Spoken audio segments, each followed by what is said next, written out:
Hey guys, LevelCap here, and this week in gaming, Warzone cheaters were served swift justice. Footage of Doom Eternal's next DLC leaked, we have an update on EA Gate, and much more. Yesterday, two Call of Duty Warzone streamers were caught cheating during a tournament. They were caught by Alex Zedra, the cosplayer who Infinity Ward actually based the operator Mara on. The duo are suspected of using a variety of hacks to wallhack and aimbot during their matches. While they both initially denied the accusations, they deleted their social media accounts within a matter of hours and were banned by Twitch. This isn't the first time Warzone players have been caught hacking in official tournaments. A player was accused of cheating in the most recent Warzone Twitch Rivals tournament. The suspected player was disqualified from the tournament, but the evidence wasn't enough to get him banned from Twitch or Warzone. The hackers exposed by Zedra were using very blatant hacks and have probably been banned from the game at this point. Cheating in Warzone is a big problem, but the developers have been issuing weekly ban waves that affect tens of thousands of cheaters. Hopefully that's making a real dent in the situation. In other Warzone news, a zombie event is slowly rolling out for the Battle Royale that will likely change the game as we know it. The zombie infestation introduced at the start of Season 2 has spread from the crash ship to the prison area. Rumors and speculation suggest the infestation will slowly spread across the entire map, leading to an in-game nuclear event that obliterates Verdansk. The Ural Mountains map from Black Ops Cold War will supposedly replace Verdansk for Season 3. Of course, nothing has been officially announced as of yet. The teaser trailer for Doom Eternal's next DLC, Ancient Gods Part 2, leaked today. It's only 20 seconds long, and while we can't show it without getting a DMCA claim, we can say it looks epic.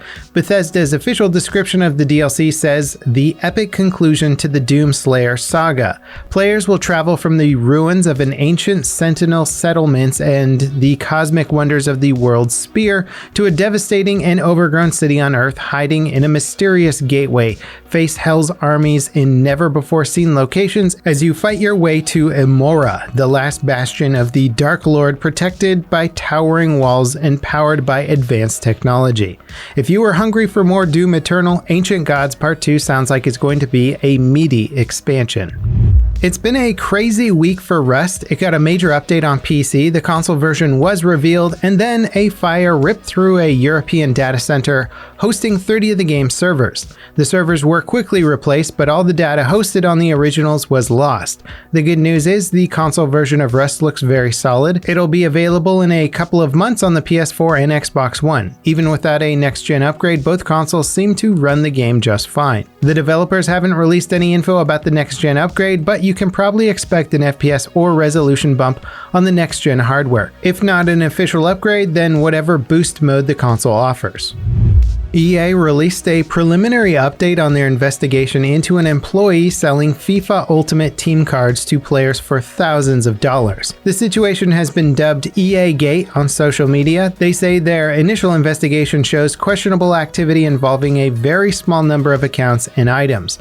They go on to say that any items granted through this illicit activity will be removed from the FIFA Ultimate Team ecosystem, and EA will permanently ban any player known to have acquired content through these means. Like most developers, EA can grant player-specific in-game items to resolve bugs, test systems, and for promotional obligations. It's called discretionary content granting, and EA believes this is how the FIFA Ultimate Team cards were distributed. They're suspending the system until further notice.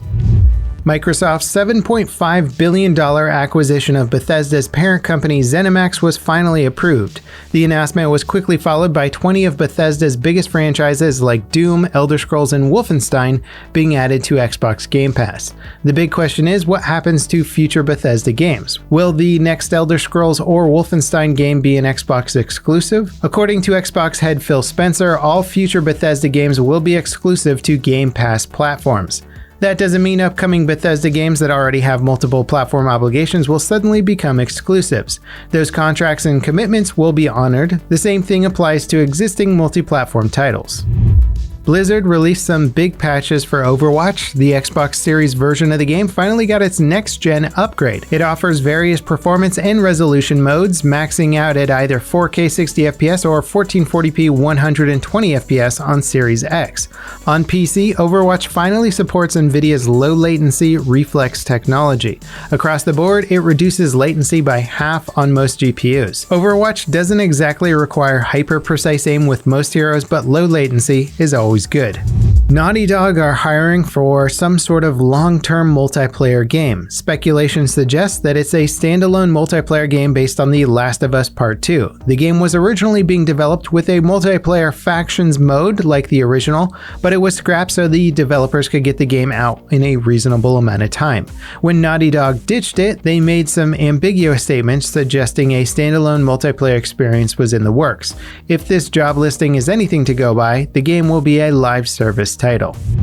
If you're a Skate or Tony Hawk Pro Skater fan looking for a new game to try, Skater XL might be worth checking out. Its latest update added the world-famous San Francisco Embarcadero Plaza as a skatable location. In the early to mid-90s, the Embarcadero was one of skateboard's most famous spots. Pro skaters traveled the world to film at the plaza. Many of its landmark features were staples of street skate culture. But in 2007, the cityscape proofed the plaza by adding skate stops and tearing down some of the more notable ramps and ledges. Skater XL models the Embarcadero as it was in its heyday, letting you skate the early 90s version of the plaza.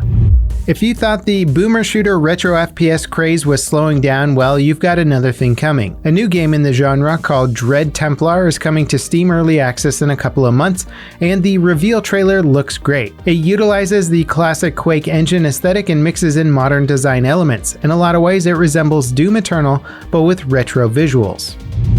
Terraria is launching on Google Stadia next week. The developers initially canceled the Stadia port because the studio CEO had his Google account suspended. They spent weeks trying to get it restored, but Google support wouldn't help them. The situation got ugly enough that the CEO released a series of tweets about the situation where he ultimately said doing business with Google was a liability. Google reached out to him after the tweets went viral and restored his account. Since then, it sounds like they've patched things up. Terraria will launch on Stadia next Thursday. Before we get to today's final story, I'm curious to hear what stories you thought stood out this week. Let us know if we missed anything in the comments and leave your suggestions for future stories. Operation Crimson Heist for Rainbow Six Siege is dropping on the 16th. The update adds a new map attacker named Flores who has an explosive drone. The update also reworks the border map, adds an explosive projectile secondary weapon, and launches the replay beta on PC. The update has been on the game's test server for the past 2 weeks, and Ubisoft sorted out several bugs with the update ahead of its official launch. And that wraps it up for This Week in Gaming. Thank you guys so much for watching, and I'll see you next time. This is LevelCap signing off.